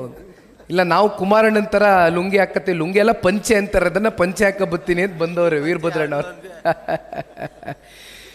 ದೊಡ್ಡಪ್ಪಗೌಡರು 5 ನಿಮಿಷ ಮಾತಾಡಿದ್ರು. ಬರೀ ಈ ಕ್ರಿಕೆಟ್ ಫೀಲ್ಡಲ್ಲಿ ಬ್ಯಾಟ್ ಹಿಡ್ಕೊಂಡ್ರೆ 4, 6 ಹೊಡೆದಂಗೆ ಬರೀ 4, 6 ಹೊಡೆದು ಬಾರಿಸಿ ಕೆಚ್ಚಿ ಕೆಡುವುದ್ರು. RCB ಕಪ್ ಗೆದ್ದಂಗೆ ಹೊಡೆದ್ರು. ಮತ್ತು ಕೊಪ್ಪಳದ CV ಚಂದ್ರಶೇಖರಣ್ಣ ಮುಂಬರ್ತಕ್ಕಂಥ ದಿನಗಳಲ್ಲಿ ಅವ್ರನ್ನೂ ಕೂಡ ನಾವು ಕೊಪ್ಪಳದಲ್ಲಿ ಶಾಸಕರಾಗಿ ನೋಡ್ತಕ್ಕಂಥದ್ದಾಗುತ್ತೆ ಖಂಡಿತವಾಗ್ಲೂ. ದೊಡ್ಡಪ್ಪಗೌಡರು ಗೆಲ್ತಾರೆ, ಅವರು ಗೆಲ್ತಾರೆ 100ಕ್ಕೆ 100. ಹೆಚ್ಚಿನ ಸಂಖ್ಯೆಯಲ್ಲಿ ನನಗೆ ಸವಾಲು ಇರ್ತಕ್ಕಂಥದ್ದು, ಒಂದು ಕಡೆ ಈಗ ತಾನೇ ಮಾತಾಡ್ಬೇಕಾದ್ರೆ ಹೇಳಿದೆ, ಹಳೆ ಮೈಸೂರು ಪ್ರಾಂತ್ಯ ಒಂದಾದರೆ ಕಲ್ಯಾಣ ಕರ್ನಾಟಕ ಮತ್ತು ಕಿತ್ತೂರು ಕರ್ನಾಟಕ. ಈಗಾಗಲೇ ನನ್ನ ಮನಸ್ಸಿನಲ್ಲಿ ಒಂದು ಲೆಕ್ಕಾಚಾರ ಮಾಡ್ಕೊಂಡಿದ್ದೇನೆ. ಯಾವ ಕಾರಣಕ್ಕೂ ಇತಿಹಾಸದಲ್ಲಿ ಜನತಾದಳ ಪಕ್ಷದಲ್ಲಿ ನೀವು ತಿರುಗಿ ನೋಡಿದಾಗ 2004ರಲ್ಲಿ ಬಹಳ ದೊಡ್ಡ ಅಗ್ರಗಣ್ಯ ನಾಯಕರುಗಳಿದ್ದರು. ನಮ್ಮ ಪಕ್ಷದಲ್ಲಿ ತಿಂದು ಉಂಡು ಬೆಳೆದು ಒಂದು ರಾಜಕೀಯ ವೇದಿಕೆಯಾಗಿ ಜನತಾದಳ ಪಕ್ಷದ ಕಾರ್ಯಕರ್ತರ ದುಡಿಮೆಯನ್ನು ಬಳಸ್ಕೊಂಡು ಇವತ್ತು ಬೇರೆ ಬೇರೆ ರಾಷ್ಟ್ರೀಯ ಪಕ್ಷಗಳಿಗೆ ಹೋಗಿ ಇವತ್ತು ಮಂತ್ರಿಗಳು ಮುಖ್ಯಮಂತ್ರಿಗಳ ಆದಿಯಿಂದ ನೀವು ಎಲ್ಲರೂ ಕೂಡ ಕಾಣ್ಬೋದು. ಆದರೆ ಇವತ್ತು ಭಾಳ ಜನ ಪಾಪ ಹೇಳ್ತಾರೆ ಕಾಂಗ್ರೆಸ್ನವರು, ಎಲ್ಲಿದೆ ಜನತಾದಳ ಪಕ್ಷ, ಜನತಾದಳ ಪಕ್ಷಕ್ಕೆ ಎಲ್ಲಿ ಭವಿಷ್ಯ ಇದೆ. ಮತ್ತೊಂದು ಮಾತನ್ನು ಹೇಳಿದರು ಮಾನ್ಯ ಮುಖ್ಯಮಂತ್ರಿಗಳ ಹಾದಿಯಾಗೆ ಸನ್ಮಾನ್ಯ ಕುಮಾರಣ್ಣವರು ಮಂಡ್ಯದಲ್ಲಿ ಕೊನೆಯ ಹಂತದಲ್ಲಿ ಪಕ್ಷದ ಕಾರ್ಯಕರ್ತರ ಕೂಗಿಗೆ ಸ್ಪಂದಿಸಿ ಚುನಾವಣೆಗೆ ನಿಂತಂಥ ಸಂದರ್ಭದಲ್ಲಿ ಎಲ್ಲಿ ಗೆಲ್ತಾರ್ರಿ ಕುಮಾರಣ್ಣ ಅವರು ಮಂಡ್ಯದಲ್ಲಿ, ಯಾವ ಕಾರಣಕ್ಕೂ ಗೆಲ್ಲಕ್ಕಾಗಲ್ಲ ಅಂತಕ್ಕಂಥದ್ರ ಬಗ್ಗೆ ಚರ್ಚೆ ಮಾಡಿದರು. ಇವತ್ತು ಕುಮಾರಣ್ಣ ಅವರು ಮಂಡ್ಯದಲ್ಲಿ ಗೆದ್ದಿರ್ತಕ್ಕಂಥದ್ದಷ್ಟೇ ಅಲ್ಲ, ರಾಜ್ಯಾದ್ಯಂತ ನಮ್ಮ ಪಕ್ಷದ ಕಾರ್ಯಕರ್ತರುಗಳಿಗೆ ಇವತ್ತೇನಾದರೂ ಕುಮಾರಣ್ಣ ಅವರು ಕೇಂದ್ರದಲ್ಲಿ ಸಚಿವರಾಗಿ ಶ್ರೀ ನರೇಂದ್ರ ಮೋದಿಜಿಯವರ ಸಂಪುಟದಲ್ಲಿ ಅತ್ಯಂತ ಉನ್ನತವಾದಂಥ 2 ಹುದ್ದೆಗಳನ್ನ ಅಲಂಕರಿಸಿದ್ದಾರೆ ಅಂತಕ್ಕಂಥದ್ದಾದರೆ ಅದು ನಮ್ಮ ನಿಷ್ಠಾವಂತ ಕಾರ್ಯಕರ್ತ ಬಂಧುಗಳು ರಾಜ್ಯದ ಉದ್ದಗಲಕ್ಕೂ ಕೂಡ ನಮ್ಮ ದೇಶದ ಗೌರವಾನ್ವಿತ ಪ್ರಧಾನಮಂತ್ರಿಗಳ ನಾಯಕತ್ವಕ್ಕೆ ಒಂದು ಶಕ್ತಿಯನ್ನು ತುಂಬಿಸ್ತಕ್ಕಂಥ ಕೆಲಸ ಮಾಡಿದ್ದೀರಿ. 28 ಲೋಕಸಭಾ ಕ್ಷೇತ್ರಗಳಲ್ಲಿ 19 ಜನ ಸಂಸದರನ್ನ ಆಯ್ಕೆ ಮಾಡ್ತಕ್ಕಂಥದಕ್ಕೆ ನಮ್ಮ ಪಕ್ಷದ ಕಾರ್ಯಕರ್ತರುಗಳ ದುಡಿಮೆ ಸಾಕಷ್ಟಿದೆ ಅಂತಕ್ಕಂಥದ್ದನ್ನ ಇದು ನಾವು ಹೇಳ್ತಕ್ಕಂಥದ್ದಲ್ಲ, ಭಾರತೀಯ ಜನತಾ ಪಾರ್ಟಿಯ ನಮ್ಮ ಮಿತ್ರ ಪಕ್ಷವಾದಂಥ ನಾಯಕರುಗಳು ಇವತ್ತು ಚರ್ಚೆಯನ್ನು ಮಾಡ್ತಾ ಇದ್ದಾರೆ. ಹಾಗಾಗಿ ಇವತ್ತು ಕಾಂಗ್ರೆಸ್ನ ಪಕ್ಷ ಸಾಕಷ್ಟು ಅವರಿಗೆ ಒಳಗಡೆ ಮನಸ್ಸಿನಲ್ಲಿ ಭಯ ಇರ್ತಕ್ಕಂಥದ್ದು ಅದು ಒಬ್ಬರ ಮೇಲೆ. ಅವ್ರಿಗೆ ಒಂದು ಒಳಗಡೆ ಆತ್ಮತೃಪ್ತಿ ಇದೆ. ಸನ್ಮಾನ್ಯ ಕುಮಾರಣ್ಣ ಅವರೇನಾದ್ರು ವಿಧಾನಸೌಧದ ಒಳಗಡೆ ಇವತ್ತು ಏನಾದರೂ ಇದ್ದಿದ್ರೆ ಅವ್ರಿಗೆ ಇರ್ತಕ್ಕಂಥ ಒಂದು ನೈತಿಕತೆ, ಆ ನಾಯಕತ್ವದಲ್ಲಿ ಒಂದು ದಿನ ಕೂಡ ಒಂದು ಕಪ್ ಚುಕ್ಕೆಯನ್ನು ತಗೊಂಡು ಬರ್ತಕ್ಕಂಥ ಕೆಲಸ ಮಾಡಲಿಲ್ಲ. ವಿಧಾನಸೌಧದಲ್ಲಿ ತೊಡೆ ತಟ್ಟಿ ಮುಖ್ಯಮಂತ್ರಿಗಳಿಗಾಗಲಿ ಉಪಮುಖ್ಯಮಂತ್ರಿಗಳಿಗಾಗಲಿ ಸಚಿವ ಸಂಪುಟ ಯಾರೇ ಇರಲಿ, 18 ಜನ ಇರಲಿ, 10 ಜನ ಇರಲಿ, 37 ಜನ ಇರಲಿ, 40 ಜನ ಇರಲಿ, 28 ಜನ ಇರಲಿ, ತೊಡೆ ತಟ್ಟಿ ಮಾತನಾಡ್ತಕ್ಕಂಥ ಒಂದು ಪ್ರಶ್ನೆಯನ್ನು ಈ ರಾಜ್ಯದ ಜನತೆ ಪರವಾಗಿ ಮಾತನಾಡ್ತಕ್ಕಂಥ ನೈತಿಕ ಹಕ್ಕನ್ನು ಉಳಿಸ್ಕೊಂಡಿರ್ತಕ್ಕಂಥದ್ದು ಒಬ್ಬರೇ, ಅದು ಸನ್ಮಾನ್ಯ ಕುಮಾರಣ್ಣ ಅವರು. ಅವ್ರಿಗೆ ಅನಿಸಿದೆ ಕುಮಾರಣ್ಣ ಅವರು ಕೇಂದ್ರಕ್ಕೆ ಹೋಗ್ಬಿಟ್ರು, ಇನ್ನೇನು ಕುಮಾರಣ್ಣ ಅವ್ರು ಕೇಂದ್ರಕ್ಕೆ ಹೋಗಾಯಿತು, ಮತ್ತಿನ್ನೇನು ಕುಮಾರಣ್ಣ ಅವ್ರು ರಾಜ್ಯಕ್ಕೆ ಬರ್ತಕ್ಕಂಥ ಪ್ರಶ್ನೆ ಇಲ್ಲ, ಇನ್ನೇನೇ ಇದ್ರು ಕುಮಾರಣ್ಣ ಅವರು ಕೇಂದ್ರದಲ್ಲಿ ಮುಂದುವರಿತಾರೆ ಅಂತಕ್ಕಂಥದ್ದು ಪಾಪ ಭಾಳ ಜನ ಕಾಂಗ್ರೆಸ್ನವ್ರು ಅಂದ್ಕೊಂಡಿದ್ದಾರೆ. ಇರಲಿ, ಸಮಯ ಬರುತ್ತೆ ಎಲ್ಲದಕ್ಕೂ ಉತ್ತರ ಕೊಡೋಣ. ಇತ್ತೀಚೆಗೆ ಏನಾಗಿದೆ ಕಾಂಗ್ರೆಸ್ನಲ್ಲಿ ಇತ್ತೀಚೆಗೆ ಒಂದು ಬೆಳವಣಿಗೆ ನಾವು ನೋಡ್ಬೋದು. ಹೇಳ್ಕೊಳ್ಳಕ್ಕೆ ಮುಖ್ಯಮಂತ್ರಿಗಳು ಸಿದ್ದರಾಮಣ್ಣ ಅವರು ಮುಖ್ಯಮಂತ್ರಿಗಳು ಅಂತ ನಾವೆಲ್ಲ ಅಂದ್ಕೊಂಡಿದ್ದೇವೆ. ಆದರೆ ಏನಾಗ್ತಾ ಇದೆ ಇವತ್ತು ಕಾಂಗ್ರೆಸ್ನಲ್ಲಿ, ಸರ್ಕಾರದ ಆಡಳಿತವನ್ನು ಮಾಡ್ತಾ ಇರ್ತಕ್ಕಂಥವ್ರು ಯಾರು? ಕೇಂದ್ರದ ಸುರ್ಜಿವಾಲಾ ಹತ್ರ ಹೋಗಬೇಕು. ಕೇಂದ್ರದ ಸುರ್ಜಿವಾಲಾ ಅವರಿಗೆ GPA ಅಂದರೆ general power of attorney, GPA ಕೊಟ್ಟಿಲ್ಲ, SPA ಕೊಟ್ಟಿದ್ದಾರೆ. SPA ಅಂದರೆ ಸ್ಪೆಷಲ್ ಪವರ್ ಅಟಾರ್ನಿ, SPA ತಗೊಂಡಿದ್ದಾರೆ, GPA ಅಲ್ಲ. ಇವತ್ತು ಪಾಪ ಹೇಳ್ತಾರೆ, ಏನಾದರೂ ನಾವು ಶಾಸಕರು ಅನುದಾನವನ್ನು ತಗೊಳ್ಬೇಕು ಅಂತಕ್ಕಂಥದ್ದಾದರೆ ಸಿದ್ದರಾಮಯ್ಯನವ್ರ ಹತ್ರ ಹೋದರೆ ಅನುದಾನ ಸಿಕ್ಕಲಿಕ್ಕಿಲ್ಲ, ಇವತ್ತು ಸುರ್ಜಿವಾಲಾ ಅವ್ರ ಹತ್ರ ಹೋಗಬೇಕು ಅಂತಾರೆ. ಇಲ್ಲಿ ಯಾರು ಮುಖ್ಯಮಂತ್ರಿ? ಈ ಪ್ರಜಾಪ್ರಭುತ್ವದಲ್ಲಿ ಈ ಸಾಂವಿಧಾನಿಕ ಒಂದು ಹುದ್ದೆ, ಈ ಮುಖ್ಯಮಂತ್ರಿಗಳ ಕುರ್ಚಿಗೆ ಮಾಡ್ತಾ ಇರ್ತಕ್ಕಂಥ ಅಪಮಾನ ಇದು. ಅದೇ ಸನ್ಮಾನ್ಯ ಕುಮಾರಣ್ಣ ಅವರು ಈ ರಾಜ್ಯದ ಮುಖ್ಯಮಂತ್ರಿಗಳಾದಂಥ ಸಂದರ್ಭದಲ್ಲಿ ಯಾವ ರೀತಿ ನಡ್ಕೊಂಡಿದ್ದಾರೆ, ಅದೇ ದೇವೇಗೌಡರು ಸಾಹೇಬರು ಈ ರಾಜ್ಯದ ಮುಖ್ಯಮಂತ್ರಿಗಳು ಪ್ರಧಾನಮಂತ್ರಿಗಳಾದಂಥ ಸಂದರ್ಭದಲ್ಲಿ ಯಾವ ರೀತಿ ಕಾರ್ಯಕ್ರಮಗಳನ್ನ ರೂಪಿಸಿದ್ದಾರೆ ಅಂತಕ್ಕಂಥದ್ದು ಬಹಳಷ್ಟು ನಮ್ಮ ಹಿರಿಯ ಮುಖಂಡರುಗಳು ಎಲ್ಲವನ್ನ ಕೂಡ ಇವತ್ತು ತೆರೆದ ಪುಸ್ತಕದ ರೀತಿ ಇಟ್ಟಿದ್ದಾರೆ. ಇನ್ನೂ ಸನ್ಮಾನ್ಯ ದೇವೇಗೌಡರು ಸಾಹೇಬರ ಕೊಡುಗೆಗಳ ಬಗ್ಗೆ ನಮಗೆ ಅರಿವಿಲ್ಲ ಅಂತಕ್ಕಂಥದ್ದಾದರೆ ನೇಗಿಲಗಿರಿಗಳು ಅಂತಕ್ಕಂಥ ಒಂದು ಪುಸ್ತಕವನ್ನು ಅವರು ಆಟೋಬಯೋಗ್ರಫಿಯನ್ನು ಬರೆದಿದ್ದಾರೆ. ಅದನ್ನು ಓದಿ ತಿಳ್ಕೊಳ್ತಕ್ಕಂಥ ಕೆಲಸ ನನ್ನ ಯುವ ಸಮುದಾಯದ ಅಣ್ಣ ತಮ್ಮಂದರು ಮಾಡಬೇಕಾಗ್ತದೆ. ಯಾಕೆ ಇದನ್ನು ಹೇಳ್ತಾ ಇದ್ದೀನಿ ಅಂದರೆ, ಇವತ್ತು ಪಕ್ಷಾತೀತವಾಗಿ ಸನ್ಮಾನ್ಯ ದೇವೇಗೌಡರನ್ನ ಎಲ್ಲರೂ ಕೂಡ ಆರಾಧಿಸ್ತಾರೆ, ಪೂಜಿಸ್ತಾರೆ. ಅದಕ್ಕೆ ಕಾರಣ ಸನ್ಮಾನ್ಯ ದೇವೇಗೌಡರು ಸಾಹೇಬರು ಕೇವಲ 3.25 ವರ್ಷ ಅವರ ಅತ್ಯಂತ ಕಮ್ಮಿ ಅವಧಿನಲ್ಲಿ, ಅಲ್ಪ ಅವಧಿನಲ್ಲಿ ಅವರು ದೇಶಕ್ಕೆ ಕೊಟ್ಟಂಥ ಕೊಡುಗೆಗಳು. ವೆಂಕಟರಾವ್ ನಾಡಗೌಡರು ಸಾಹೇಬರು ಮಾತಾಡ್ಬೇಕಾದ್ರೆ ಹೇಳ್ತಾ ಇದ್ರು, ಅವರು ಪ್ರಧಾನಮಂತ್ರಿಗಳು ಯಾವ ರೀತಿ ಆದರು, ಆಕ್ಸಿಡೆಂಟಲ್ ಪ್ರೈಮ್ ಮಿನಿಸ್ಟರ್, ಅನಿರೀಕ್ಷಿತವಾಗಿ ನಿರೀಕ್ಷೆ ಇಟ್ಕೊಳ್ದಿರ ಬಂದಂಥ ಸ್ಥಾನ. ಅದನ್ನು ಯಾವ ಕಾರಣಕ್ಕೂ ಅಲ್ಲಿ ಅವತ್ತಿನ ಯುನೈಟೆಡ್ ಫ್ರಂಟ್ ಕನ್ವೇನರ್ ಬಂದ್ಬಿಟ್ಟು ಚಂದ್ರಬಾಬು ನಾಯ್ಡು ಅವರು, ಇಂದಿನ ಆಂಧ್ರ ಪ್ರದೇಶದ ಮುಖ್ಯಮಂತ್ರಿಗಳು. ಕಾಂಗ್ರೆಸ್ನವರು ಒಂದು ಮಾತು ಹೇಳ್ತಾರೆ ಯಾವಾಗಲೂ, ಸನ್ಮಾನ್ಯ ದೇವೇಗೌಡರು ಸಾಹೇಬ್ರಿಗೆ ನಾವು ಪ್ರಧಾನಮಂತ್ರಿ ಮಾಡಿದ್ವಿ ಅಂತ. ಯಾರಿಗಪ್ಪ ಹೇಳ್ತೀರಿ? ಕಾಂಗ್ರೆಸ್ ಅವರು ರಾಜಕಾರಣದ ಇತಿಹಾಸ ತಿಳ್ಕೊಳ್ದೇ ಇರ್ತಕ್ಕಂಥ ವಿಚಾರಗಳು ನೀವು ಮಾತಾಡ್ಬೋದು. ನಾವು ರಾಜಕಾರಣದ ಇತಿಹಾಸವನ್ನು ತಿಳ್ಕೊಂಡಿದ್ದೇವೆ. ಇಲ್ಲಿ ಕೂತಿರ್ತಕ್ಕಂಥ ವೇದಿಕೆ ಮೇಲೆ ಎಲ್ಲ ಹಿರಿಯಕರು ರಾಜಕಾರಣದ ಇತಿಹಾಸವನ್ನು ತಿಳ್ಕೊಂಡಿದ್ದೀವಿ. ಸನ್ಮಾನ್ಯ ದೇವೇಗೌಡರು ಸಾಹೇಬ್ರಿಗೆ ಕಾಂಗ್ರೆಸ್ನವರ ಮಾಡಿದವರು ಪ್ರಧಾನಮಂತ್ರಿಗಳು. ಬೇರೆ ಬೇರೆ ರಾಜ್ಯದ ದೊಡ್ಡ ದೊಡ್ಡ ಅಗ್ರಗಣ್ಯ ನಾಯಕರುಗಳು ವೆಂಕಟರಾವ್ ನಾಡಗೌಡರು ಹೇಳ್ದಂಗೆ ಅವತ್ತು ಪ್ರಧಾನಮಂತ್ರಿ ಹುದ್ದೆಯನ್ನು ಅಲಂಕರಿಸ್ತಕ್ಕಂಥದಕ್ಕೆ ಭಾಳ ಜನ ಹಿಂಸರಿದಂಥ ಸಂದರ್ಭದಲ್ಲಿ ಸನ್ಮಾನ್ಯ ದೇವೇಗೌಡರು ಸಾಹೇಬರು ಮನಸ್ಸು ಮಾಡಿ ಹೋಗಿ ಪ್ರಧಾನಮಂತ್ರಿ ಸ್ಥಾನದಲ್ಲಿ ಕೂತು ಅವರೆಲ್ಲರಿಗೂ ಕೂಡ ಒಂದು ಒಗ್ಗಟ್ಟನ್ನು ಮಾಡಿದಂಥದ್ದು ಸನ್ಮಾನ್ಯ ದೇವೇಗೌಡರು ಸಾಹೇಬರು. ಕಾಂಗ್ರೆಸ್ನವ್ರು ಹೇಳ್ತಾರೆ ಪ್ರಧಾನಮಂತ್ರಿ ಮಾಡಿಬಿಟ್ರಿ ದೇವೇಗೌಡರಿಗೆ ಅಂತ. ಇತಿಹಾಸ ತಿಳಿದೇ ಇರತಕ್ಕಂಥವ್ರ ಹತ್ರ ಹೋಗಿ ಚರ್ಚೆ ಮಾಡಿ. ಇದೆಲ್ಲ ಕಾಂಗ್ರೆಸ್ನವರು JDS ಅವ್ರಿಗೆ ಮಾಡಿರ್ತಕ್ಕಂಥ ಅನ್ಯಾಯ. ಬಹುಶಃ ಇಷ್ಟು ವರ್ಷಗಳ ಕಾಲ ಸನ್ಮಾನ್ಯ ದೇವೇಗೌಡರು ಸಾಹೇಬರು ಇತ್ತೀಚಿನ ನಮ್ಮ ಮಿತ್ರ ಪಕ್ಷವಾಗಿರ್ತಕ್ಕಂಥ ಭಾರತೀಯ ಜನತಾ ಪಾರ್ಟಿಯ ಜೊತೆ ಮೊದಲನೇ ಬಾರಿ ಸನ್ಮಾನ್ಯ ಕುಮಾರಣ್ಣವರು ಸರ್ಕಾರವನ್ನು ರಚನೆ ಮಾಡ್ತಾರೆ 2006ರಲ್ಲಿ. ಧರಮ್ ಸಿಂಗ್ ಅವರು ಮುಖ್ಯಮಂತ್ರಿಗಳಾಗಿರ್ತಾರೆ. ಇದೇ ಸಿದ್ದರಾಮಣ್ಣ ಅವ್ರನ್ನ ಉಪಮುಖ್ಯಮಂತ್ರಿಗಳಾಗಿ ಸನ್ಮಾನ್ಯ ದೇವೇಗೌಡರು ಸಾಹೇಬರು ಮಾಡಿರ್ತಾರೆ. ತದನಂತರ ಪಕ್ಷವನ್ನು ಉಳಿಸ್ಬೇಕು, ಪಕ್ಷವನ್ನು ಬೆಳೆಸಬೇಕು, ಯಾಗಾದರೂ ಮಾಡಿ ಇಲ್ಲಿಂದ ಮತ್ತೆ ಪಕ್ಷ ಪುಟದೇ ಹೇಳಬೇಕು ಅಂತಕ್ಕಂಥದ್ದಾದರೆ ದೇವೇಗೌಡರ ಸುಪುತ್ರರು ಕುಮಾರಣ್ಣವರು ಮುಖ್ಯಮಂತ್ರಿ ಆಗಬೇಕು ಅಂತಕ್ಕಂಥ ಅಭಿಲಾಷೆ ಸಾಕಷ್ಟು ಜನ ಅವತ್ತಿನ ಅವರ ಶಾಸಕ ಮಿತ್ರರಲ್ಲಿ ಇತ್ತು. ಆ ಸಂದರ್ಭದಲ್ಲಿ ಸನ್ಮಾನ್ಯ ಕುಮಾರಣ್ಣವನ್ನು ನಿರ್ಣಯವನ್ನು ತಗೊಂಡು BJP ಜೊತೆಗೆ ಸರ್ಕಾರವನ್ನು ರಚನೆ ಮಾಡಿದರು. 20 ತಿಂಗಳ ಕಾಲ ಅವರು ಕೊಟ್ಟಂಥ ಆಡಳಿತ ಬಹುಶಃ ಆ ಭಗವಂತನ ಒಂದು ಅನುಗ್ರಹ ಸನ್ಮಾನ್ಯ ದೇವೇಗೌಡರು ಕುಟುಂಬದ ಮೇಲೆ ಯಾವ ರೀತಿ ಇದೆ ಅನ್ನೋದಕ್ಕೆ ಬಹುಶಃ ಅವತ್ತು ಸನ್ಮಾನ್ಯ ಕುಮಾರಣ್ಣವ್ರಿಗೆ 43ರಿಂದ 44 ವಯಸ್ಸಿನ ಮುಖ್ಯಮಂತ್ರಿಗಳಾಗಿದ್ದರು. ಅತ್ಯಂತ ಚಿಕ್ಕ ವಯಸ್ಸಿನಲ್ಲೇ ಮುಖ್ಯಮಂತ್ರಿಗಳಾದರು. ಅವರು ಹಲವಾರು ಬಾರಿ ಸಂಸದರಾಗಿದ್ದರು. ಆದರೆ 2004ರಲ್ಲಿ ಪ್ರಥಮವಾಗಿ ಶಾಸಕರಾದರು. ಮೊದಲನೇ ಬಾರಿ ಶಾಸಕರಾಗಿ ಈ ರಾಜ್ಯದ ಉನ್ನತವಾದಂಥ ಸ್ಥಾನದಲ್ಲಿ ಕೂತ್ಕೊಂಡು 20 ತಿಂಗಳು ಅವ್ರು ಕೊಟ್ಟಂಥ ಆಡಳಿತ. ಯಾತಕ್ಕೋಸ್ಕರ ಆ ರೀತಿ ಆಡಳಿತವನ್ನು ಕೊಡಲಿಕ್ಕೆ ಸನ್ಮಾನ್ಯ ಕುಮಾರಣ್ಣ ಅವ್ರ ಕೈಲಿ ಸಾಧ್ಯ ಆಯಿತು ಅಂದರೆ ನಿಷ್ಕಲ್ಮಶವಾದಂಥ ಮನಸ್ಸು, ನಿಸ್ವಾರ್ಥ ಸೇವೆ ಮಾಡಬೇಕು ಅಂತಕ್ಕಂಥದ್ದು ಅವರ ಹೃದಯದಲ್ಲಿ ಅವರು ಇಟ್ಕೊಂಡಿದ್ರು. ಯಾವತ್ತೂ ಕೂಡ ಸನ್ಮಾನ್ಯ ಕುಮಾರಣ್ಣ ಅವರು ನಾನು ದುಡ್ಡು ಮಾಡಬೇಕು ಅಥವಾ ನಾನು ಭೂಮಿ ಖರೀದಿ ಮಾಡಬೇಕು ಅಥವಾ ನಾನು ಇನ್ನೊಂದೇನೋ ಮಾಡಬೇಕು ಅಂತಕ್ಕಂಥದ್ದು ಚಿಂತನೆ ಮಾಡೋದಕ್ಕೆ ಅವ್ರ ಹತ್ರ ಸಮಯವೇ ಇರಲಿಲ್ಲ.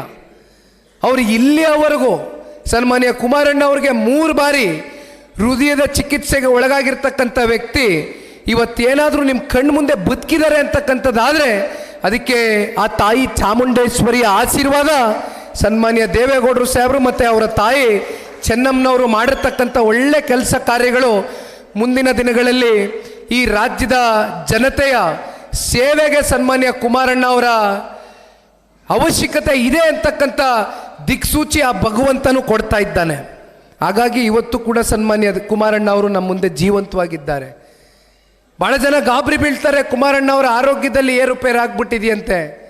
ಕುಮಾರಣ್ಣ ಅವರ ಆರೋಗ್ಯದಲ್ಲಿ ಏನಾಯಿತು ಅಂತಕ್ಕಂಥದ್ದು ತುಂಬ ಜನ ನೀವೆಲ್ಲ ಪಕ್ಷದ ಕಾರ್ಯಕರ್ತರುಗಳು ನೀವೆಲ್ಲ ಕುಮಾರಣ್ಣನಿಗೆ ಏನೂ ಆಗಬಾರ್ದಪ್ಪ, ಕುಮಾರಣ್ಣ ಬೇಗ ಗುಣಮುಖರಾಗಿ ಹೊರಗಡೆ ಬರಬೇಕು, ಈ ಜನತೆಯ ರಾಜ್ಯದ ಜನರ ಸೇವೆ ಮಾಡಬೇಕು ಅಂತಕ್ಕಂಥದ್ದನ್ನ ನೀವೆಲ್ಲರೂ ಆ ಭಗವಂತನಲ್ಲಿ ಪ್ರಾರ್ಥನೆ ಮಾಡಿದ್ದೀರಿ. ನಿಮ್ಮ ಪ್ರಾರ್ಥನೆಗೆ 100ಕ್ಕೆ 100 ಆ ಭಗವಂತ ಫಲ ಕೊಟ್ಟಿದ್ದಾನೆ. ಸನ್ಮಾನ್ಯ ಕುಮಾರಣ್ಣ ಅವರ ನಾಯಕತ್ವ ಈ ರಾಜ್ಯಕ್ಕೆ ಈಗಲೂ ಕೂಡ ಅನಿವಾರ್ಯ ಇದೆ. ಈಗಾಗಲೇ ದೇಶದಲ್ಲಿ ಎಲ್ಲೆಡೆ ಒಂದು ಕೂಗನ್ನು ನಾವು ನೋಡ್ತಾ ಇದ್ದೇವೆ. ಕಳೆದ 11 ವರ್ಷದಲ್ಲಿ ಶ್ರೀ ನರೇಂದ್ರ ಮೋದಿಜಿ ಅವರ ನಾಯಕತ್ವ, ಅವ್ರು ಕೊಟ್ಟಿರ್ತಕ್ಕಂಥ ಕಾರ್ಯಕ್ರಮಗಳು, ಯೋಜನೆಗಳು, ಅವರ ಸಾಧನೆಗಳು ಇವತ್ತು ಮನೆ ಮನೆ ಮಾತಾಗಿದೆ ದೇಶದಲ್ಲಿ. ಅದೇ ರೀತಿ ಸನ್ಮಾನ್ಯ ಕುಮಾರಣ್ಣ ಅವರು 2 ಬಾರಿ ಈ ರಾಜ್ಯದ ಮುಖ್ಯಮಂತ್ರಿಗಳಾಗಿದ್ದಾಗ 20 ತಿಂಗಳು 14 ತಿಂಗಳು ಅವ್ರು ಕೊಟ್ಟಂಥ ಕೊಡುಗೆಗಳು ಇವತ್ತಿಗೂ ಕೂಡ ಶಾಶ್ವತವಾಗಿ ಯಾವುದೇ ಜಾತಿ ಧರ್ಮ ಭೇದ ಸಮುದಾಯ ಯಾವುದೇ ಇರಲಿ ಕುಮಾರಣ್ಣ ಅಂತ ಹೇಳಿದ್ರೆ ಮನಸ್ಸಿನಿಂದ ಪ್ರೀತಿ ಕೊಡ್ತೀರಿ, ಮನಸ್ಸಿನಿಂದ ಆಶೀರ್ವಾದ ಮಾಡಿದ್ದೀರಿ, ನಿಮ್ಮ ಹೃದಯದಲ್ಲಿ ಅವ್ರಿಗೆ ಒಂದು ಶಾಶ್ವತ ಸ್ಥಾನವನ್ನು ಕೊಟ್ಟಿದ್ದೀರಿ. ಎಲ್ಲಾದರೂ ಕೂಡ ಇವತ್ತು ಒಂದು ಚರ್ಚೆ ನಡೀತಾ ಇದೆ. ಕಾಂಗ್ರೆಸ್ನ ಪಕ್ಷ ಕಳೆದ 2.25 ವರ್ಷದಿಂದನೂ ಆಡಳಿತಕ್ಕೆ ಬಂದಿದೆ. 5 ಗ್ಯಾರಂಟಿಗಳ ಹೆಸರಲ್ಲಿ ರಾಜ್ಯದ ಜನತೆ ಕೇಳಿದಂಥದ್ದಲ್ಲ ಗ್ಯಾರಂಟಿಗಳ ಬಗ್ಗೆ. ನೀವು ನಿಮ್ಮ ಪ್ರಣಾಳಿಕೆಯಲ್ಲಿ ಜನಗಳ ಹತ್ರ ಮತ ಪಡಿತಕ್ಕೋಸ್ಕರ ನೀವು ಜನಗಳಿಗೆ ದಿಕ್ತಪ್ಪಿಸ್ತಕ್ಕಂಥ ಯೋಜನೆಗಳನ್ನ ರೂಪಿಸಿರ್ತಕ್ಕಂಥವ್ರು ನೀವು. ಜನ ಕೇಳಲಿಲ್ಲ ನಿಮ್ಮ ಗ್ಯಾರಂಟಿಗಳ ಬಗ್ಗೆ. ಕರ್ನಾಟಕ ರಾಜ್ಯದ ಜನತೆ, ಕನ್ನಡಿಗರು ಅತ್ಯಂತ ಸ್ವಾಭಿಮಾನಿಗಳು. ಅವ್ರಿಗೆ ಸ್ವಾಭಿಮಾನದ ಬದುಕನ್ನು ರೂಪಿಸ್ಬೇಕೇ ಹೊರತುಪಡಿಸಿ ಈ ರೀತಿ ನೀವು ಸುಳ್ಳು ಭರವಸೆಯ ಗ್ಯಾರಂಟಿಗಳಿಂದ ನಿಮ್ಮ ಹೊಟ್ಟೆಯನ್ನು ನೀವು ತುಂಬಿಸ್ಕೊಳ್ತಾ ಇದ್ದೀರಿ. ಆದರೆ ಇವತ್ತು ರಾಜ್ಯದ ಜನತೆನ ಇವತ್ತು ಹಸಿವಿನಲ್ಲಿ ಇಡ್ತಾ ಇದ್ದೀರಿ, ಕೈ ಬಿಟ್ಟಿದ್ದೀರಿ, ಕೈ ಚೆಲ್ಲಿದ್ದೀರಿ. ಇವೆಲ್ಲದಕ್ಕೂ ಇವತ್ತು ಉತ್ತರವನ್ನು ಕೊಡಬೇಕು ಅಂತಕ್ಕಂಥದ್ದಾದರೆ ಮುಂಬರ್ತಕ್ಕಂಥ ದಿನಗಳಲ್ಲಿ ನಾನು ಈಗ ತಾನೇ ಹೇಳ್ದಂಗೆ ದೇಶಕ್ಕೆ ನರೇಂದ್ರ ಮೋದಿಜಿಯವರ ನಾಯಕತ್ವ, ರಾಜ್ಯಕ್ಕೆ ಕುಮಾರಣ್ಣ ಅವರ ನಾಯಕತ್ವ, ಜೊತೆಯಲ್ಲಿ ಬಸವನ ಬಾಗೇವಾಡಿಯಲ್ಲಿ ಅಪ್ಪುಗೌಡ್ರನ್ನ ಶಾಸಕರಾಗಿ ಮಾಡುವ ಮೂಲಕ ಕ್ಷೇತ್ರದ ಎಲ್ಲ ನನ್ನ ಕಾರ್ಯಕರ್ತ ಬಂಧುಗಳು ದಯವಿಟ್ಟು ನಾವು ನೀವೆಲ್ಲರೂ ಸೇರಿ ಇವತ್ತು ಒಂದು ಶಪಥವನ್ನು ತಗೊಳ್ಬೇಕಾಗ್ತದಣ್ಣ. ದಯವಿಟ್ಟು ಉಳಿಸ್ಕೊಳ್ಳಿ ಅಪ್ಪುಗೌಡ್ರನ್ನ, ದಯವಿಟ್ಟು ಉಳಿಸ್ಕೊಳ್ಳಿ. ಇಂಥ ವ್ಯಕ್ತಿಗಳು ಆರಿಸಿ ಬರಬೇಕು, ವಿಧಾನಸೌಧದಲ್ಲಿ ನಿಂತ್ಕೊಳ್ಬೇಕು, ಪಕ್ಷಕ್ಕೆ ಒಂದು ಬಲವಾಗಿರ್ತಾರೆ. ಇಂಥ ಪ್ರಾಮಾಣಿಕ ವ್ಯಕ್ತಿಗಳನ್ನ ನೀವು ಆರಿಸಿ. ರಾಜುಗೌಡರಿದ್ದಾರೆ, ರಾಜಣ್ಣ ಅವರು ಜಿಲ್ಲೆಯ ಶಾಸಕರು, ಅವರು ಕೂಡ ನಾನು ಜವಾಬ್ದಾರಿಯನ್ನು ತಗೊಳ್ತೇನೆ. ನಾನು ಜಿಲ್ಲೆಯಲ್ಲಿ ಶಾಸಕನಿದ್ದೇನೆ, ನಾನು ಪಕ್ಷವನ್ನು ಕಟ್ತೇನೆ. ಅಕ್ಕಪಕ್ಕ ಕ್ಷೇತ್ರಗಳಲ್ಲೂ ಕೂಡ ನಾನು ಪಕ್ಷವನ್ನು ಕಟ್ಟತಕ್ಕಂಥ ಕೆಲಸ ಮಾಡ್ತೇನೆ, ಅಭ್ಯರ್ಥಿಗಳ ಜೊತೆಯಲ್ಲಿ ನಿಲ್ತೇನೆ ಅಂತಕ್ಕಂಥದ್ದನ್ನ ನನಗೆ ಈಗ ತಾನೇ ಕಿವಿ ಮಾತನ್ನು ಹೇಳ್ತಾ ಇದ್ರು. ಇನ್ನು ವೆಂಕಟರಾವ್ ನಾಡಗೌಡರು ಸಾಹೇಬರು ಕಲ್ಯಾಣ ಕರ್ನಾಟಕ, ಕಿತ್ತೂರು ಕರ್ನಾಟಕಕ್ಕೆ ಎಲ್ಲೇ ಹೋದರೂ ಕೂಡ ನನ್ನ ಜೊತೆಯಲ್ಲಿ ಅವರು, ಹಾಲ್ಕೋಡ್ ಹನುಮಂತಪ್ಪನವರು ಮತ್ತು ನಮ್ಮ ಎಲ್ಲರೂ ಸೇರ್ತಾ ಇದ್ದಾರೆ. ಚಂದ್ರಣ್ಣ ಅವರು, ದೊಡ್ಡಪ್ಪಗೌಡರು ಎಲ್ಲರೂ ಬಂದಿದ್ದಾರೆ. ಮಹಿಳಾ ಘಟಕದ ರಾಜ್ಯಾಧ್ಯಕ್ಷರು ರಶ್ಮಿ ಅಕ್ಕ ಅವರು ಕೂಡ ನಿರಂತರವಾಗಿ, ನಮ್ಮ ಹೆಣ್ಮಕ್ಳು ತುಂಬ ಜನ ಕೂತಿದ್ದೀರಮ್ಮ ಇಲ್ಲಿ. ಎಲ್ಲರೂ ನಾನು ಮಾತಾಡಬೇಕು ಅಂದ್ಕೊಂಡಿದ್ದೆ, ಎಲ್ಲ ಸೀನಿಯರ್ಗಳು ಮಾತಾಡ್ಬಿಟ್ರು. ಹೇಳಿದ್ರು ನಾಡಗೌಡರು ಸಾಹೇಬರು ಇವತ್ತು ರಿಸರ್ವೇಷನ್ ಬಗ್ಗೆ ಮಾತಾಡಿದರು ಹೆಣ್ಮಕ್ಳಿಗೆ. ಇವತ್ತು ಗ್ರಾಮ ಪಂಚಾಯತಿ, ತಾಲೂಕ್ ಪಂಚಾಯತಿ, ಜಿಲ್ಲಾ ಪಂಚಾಯತಿ ಚುನಾವಣೆಗಳಲ್ಲಿ ರಿಸರ್ವೇಷನ್ನ ನಿಮ್ಮ ಪರವಾಗಿ ತಗೊಂಡು ಬಂದು ಕೊಟ್ಟಂಥ ಯಾರಾದರೂ ವ್ಯಕ್ತಿ ಇದ್ದರೆ, ನಾಯಕರಿದ್ದರೆ ಅದು ಸನ್ಮಾನ್ಯ ದೇವೇಗೌಡರು ಸಾಹೇಬರು. ಸಬಲೀಕರಣ ಅಂತಕ್ಕಂಥದ್ದು ಇದು ನಿಜವಾದ ಸಬಲೀಕರಣ, ಮಹಿಳೆಯರಿಗೆ ಆಗಬೇಕಾಗಿರ್ತಕ್ಕಂಥ ಸಬಲೀಕರಣ ಇವತ್ತು ನಿಮ್ಮ ಕೈಗೆ ಈ ರಾಜ್ಯದ ಚುಕ್ಕಾಣಿಯನ್ನು ಕೊಡ್ತಕ್ಕಂಥದಕ್ಕೆ ಸನ್ಮಾನ್ಯ ದೇವೇಗೌಡರು ಸಾಹೇಬರು 96ರಲ್ಲಿ ಅವರು ಪ್ರಧಾನಮಂತ್ರಿಗಳಾದಾಗ 33% ರಿಸರ್ವೇಷನ್ನ ಪಾಸ್ ಮಾಡಬೇಕು, ನಮ್ಮ ಹೆಣ್ಮಕ್ಳು ಅತಿ ಹೆಚ್ಚು ವಿಧಾನಸೌಧದಲ್ಲಿ ಮತ್ತು ನಮ್ಮ ಸಂಸತ್ನಲ್ಲಿ MP ಗಳಾಗಿ MLAಗಳಾಗಿ ಹೊರಹೊಮ್ಮಬೇಕು ಅಂತಕ್ಕಂಥ ಕನಸನ್ನು ಹೊತ್ಕೊಂಡಿದ್ರು. ಆದರೆ ಅವತ್ತು ರಾಜ್ಯಸಭೆಯಲ್ಲಿ ಅವ್ರಿಗೆ ನಂಬರ್ಸ್ ಇತ್ತು, ಅಲ್ಲಿ ಬಿಲ್ ಕ್ಲಿಯರ್ ಆಯಿತು. ಲೋಕಸಭೆಯಲ್ಲಿ ಬಿಲ್ ಕ್ಲಿಯರ್ ಆಗಲಿಲ್ಲ, ಬಿಕಾಸ್ ನಂಬರ್ಸ್ ಇರಲಿಲ್ಲ, ಬಿಲ್ ಬಿದ್ದೋಯ್ತು. ಆದರೆ ಅವರ ಕನಸನ್ನು ನನಸು ಮಾಡಿರ್ತಕ್ಕಂಥದ್ದು ಶ್ರೀ ನರೇಂದ್ರ ಮೋದಿಜಿ ಅವರು. ಹಾಗಾಗಿ ನೀವು ಇದೆಲ್ಲವನ್ನು ನೋಡಿದಾಗ ನಿಮ್ಗೆ ಅನ್ನಿಸ್ಬೋದು, ಸನ್ಮಾನ್ಯ ಈ ದೇಶದ ಗೌರವಾನ್ವಿತ ಪ್ರಧಾನಮಂತ್ರಿಗಳು ದೇವೇಗೌಡರು ಸಾಹೇಬ್ರನ್ನ ಎಷ್ಟು ಅವರು ಹತ್ತಿರದಿಂದ ಅವರ ಕಾರ್ಯಕ್ರಮಗಳ ಬಗ್ಗೆ ಅತ್ಯಂತ ಸೂಕ್ಷ್ಮವಾಗಿ ಅದನ್ನು ಅರ್ಥ ಮಾಡ್ಕೊಂಡಿದ್ದಾರೆ ಅನ್ನೋದಕ್ಕೆ 2018ರಲ್ಲಿ ಇದೇ ಕಾಂಗ್ರೆಸ್ನವ್ರು ಬಂದು ನಮ್ಮ ಮನೆ ಬಾಗಿಲಿಗೆ ನಿಂತ್ಕೊಂಡು ಕುಮಾರಣ್ಣನ ಮುಖ್ಯಮಂತ್ರಿ ಮಾಡ್ತೀನಿ ಅಂತ ಬಂದರು.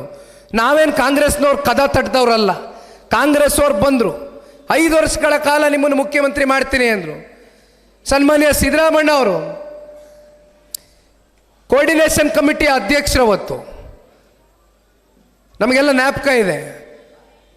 ನರೇಂದ್ರ ಮೋದಿಜಿ ಅವರ ಹತ್ರ ಸನ್ಮಾನ್ಯ ಕುಮಾರಣ್ಣವರು ಮುಖ್ಯಮಂತ್ರಿಗಳಾದಾಗ ಹಲವಾರು ಬಾರಿ ನಮ್ಮ ರಾಜ್ಯದ ವಿಚಾರಗಳ ಚರ್ಚೆಯನ್ನು ಮಾಡ್ತಕ್ಕಂಥ ಹಿನ್ನೆಲೆಯಲ್ಲಿ ಭೇಟಿ ಕೊಟ್ಟಂಥ ಸಂದರ್ಭದಲ್ಲಿ ಶ್ರೀ ನರೇಂದ್ರ ಮೋದಿಜಿ ಅವರು 2018ರಲ್ಲಿ ಒಮ್ಮೆ ಅಲ್ಲ, 2 ಸಲ ಅಲ್ಲ, 3 ಸಲ ಅಲ್ಲ, ಹಲವಾರು ಬಾರಿ ಕುಮಾರಣ್ಣ ಅವ್ರಿಗೆ ಒಂದು ಮಾತನ್ನು ಹೇಳಿದರು.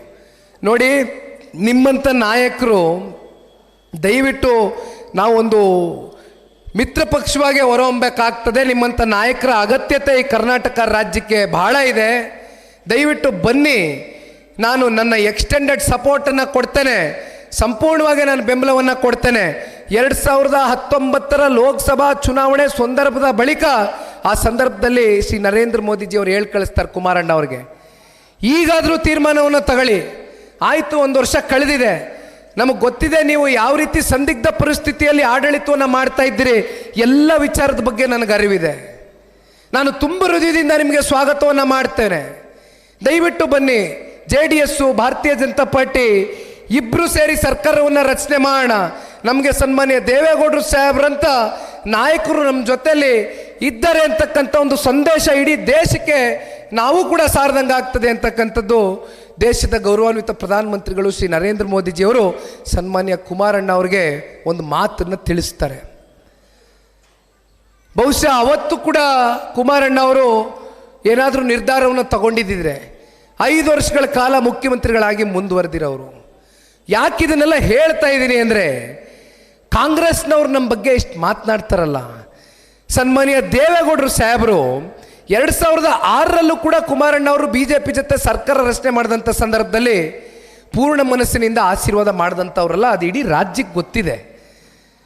ಆದರೆ ದೇವೇಗೌಡರು ಸಾಹೇಬ್ರನ್ನ ಕಾಂಗ್ರೆಸ್ಸು ಯಾವ ರೀತಿ ಬಳಸ್ಕೊಳ್ತು, ಯಾವ ರೀತಿ ಅವರ ನಾಯಕತ್ವಕ್ಕೆ ಸಿಕ್ಕಬೇಕಾದಂಥ ಗೌರವವನ್ನು ಕೊಡ್ದಿರ ಅವ್ರನ್ನ ಯಾವ ರೀತಿ ನಡೆಸ್ಕೊಂಡ್ರು ಅಂತಕ್ಕಂಥ ನಿದರ್ಶನಗಳು ಸಾಕಷ್ಟು ನಮ್ಮ ಕಣ್ಮುಂದೆ ಇದೆ. ಇವೆಲ್ಲವನ್ನ ನೋಡಿ ಬೇಸತ್ತು ಕೊನೆಗೆ ಈ ರಾಜ್ಯದ ಸಮಗ್ರ ಅಭಿವೃದ್ಧಿಗೆ, ಅದರಲ್ಲೂ ಶ್ರೀ ನರೇಂದ್ರ ಮೋದಿಜಿಯವರಂಥ ನಾಯಕತ್ವಕ್ಕೆ ಕನ್ನಡಿಗರು ಇವತ್ತು ಒಂದು ಕೊಡುಗೆಯಾಗಿ ಸನ್ಮಾನ್ಯ ದೇವೇಗೌಡರು ಸಾಹೇಬರು, ಕುಮಾರಣ್ಣ ಅವರು ಜೊತೆಯಲ್ಲಿ ಶ್ರೀ ನರೇಂದ್ರ ಮೋದಿಜಿಯವರು ಇವತ್ತು ಅವರ ಒಂದು ಸಮ್ಮಿಲನ ಏನಿದೆ, ಮತ್ತೊಮ್ಮೆ ಹೇಳ್ತೇನೆ, ನನ್ನ ಮಾಧ್ಯಮದ ಸ್ನೇಹಿತರಿಗೂ ಹೇಳ್ತೇನೆ, ಭಾಳ ಜನ ಅಂದ್ಕೊಂಡಿರ್ಬೋದು JDS ಮತ್ತು ಭಾರತೀಯ ಜನತಾ ಪಾರ್ಟಿಯ ಮಿತ್ರತ್ವದಲ್ಲಿ ಏನೋ ಬಿರ್ಕಾಗ್ಬಿಟ್ಟಿದೆ, ಏನೋ ಸಮಸ್ಯೆ ಆಗ್ಬಿಡುತ್ತೆ, ಮುಂದುವರಿಯೋದಿಲ್ಲ ಈ ಮಿತ್ರತ್ವ ಅಂತ. ಇವತ್ತು ಈ ವೇದಿಕೆ ಮೇಲೆ ಹೇಳ್ತೇನೆ, ಸನ್ಮಾನ್ಯ ದೇವೇಗೌಡರು ಸಾಹೇಬರಾಗಲಿ, ವಿಶೇಷವಾಗಿ ನಾನು ದೇವೇಗೌಡರು ಸಾಹೇಬ್ರ ಬಗ್ಗೆನೇ ಒತ್ತಿ ಹೇಳ್ತೇನೆ, ಅವರು ತಗೊಂಡಂಥ ಯಾವುದೇ ನಿರ್ಧಾರ ಇಲ್ಲಿಯವರೆಗೂ ಆ ನಿರ್ಧಾರದಲ್ಲಿ ಒಂದು ಸ್ಪಷ್ಟತೆ ಇರುತ್ತೆ, ಒಂದು ಬದ್ಧತೆ ಇರುತ್ತೆ. ಅವರು ಬೆಳಗ್ಗೆ ಒಂದು, ಮಧ್ಯಾಹ್ನ ಒಂದು, ರಾತ್ರಿ ಒಂದು ನಿರ್ಧಾರವನ್ನು ಬದಲಾವಣೆ ಮಾಡ್ತಕ್ಕಂಥ ನಾಯಕತ್ವ ಅಲ್ಲ ಸನ್ಮಾನ್ಯ ದೇವೇಗೌಡರು ಸಾಹೇಬ್ರದ್ದು. ಪೂರ್ಣ ಪ್ರಮಾಣದ ಮನಸ್ಸಿನಿಂದ ಇವತ್ತು ಜನತಾದಳ ಪಕ್ಷ, ಭಾರತೀಯ ಜನತಾ ಪಾರ್ಟಿ ಕಳೆದ ಸಂಸತ್ ಚುನಾವಣೆಯಲ್ಲಿ ಒಗ್ಗಟ್ಟಾಗಿ ಕೆಲಸವನ್ನು ಮಾಡಿದ್ದೇವೆ. ಇದೇ 2019 ಲೋಕಸಭಾ ಚುನಾವಣೆ ಸಂದರ್ಭದಲ್ಲಿ ಕಾಂಗ್ರೆಸ್ಸು ಮತ್ತು JDS ಸಮ್ಮಿಶ್ರ ಸರ್ಕಾರದಲ್ಲಿತ್ತು. ಆಗ ದೇವೇಗೌಡರು ಸಾಹೇಬ್ರನ್ನ ತುಮಕೂರಿಗೆ ಕರ್ಕೊಂಡೋಗಿ ಸೋಲಿಸಿದಂಥವ್ರು ಇದೇ ಕಾಂಗ್ರೆಸ್ ಅವರು, ಮಂಡ್ಯದಲ್ಲಿ ನನ್ನ ಸೋಲಿಗೆ ಕಾರಣ ಆದಂಥವ್ರು ಇದೇ ಕಾಂಗ್ರೆಸ್ ಅವರು. ಯಾಕೆ ಇದನ್ನೆಲ್ಲ ಹೇಳ್ತಾ ಇದ್ದೀನಿ ಅಂದರೆ,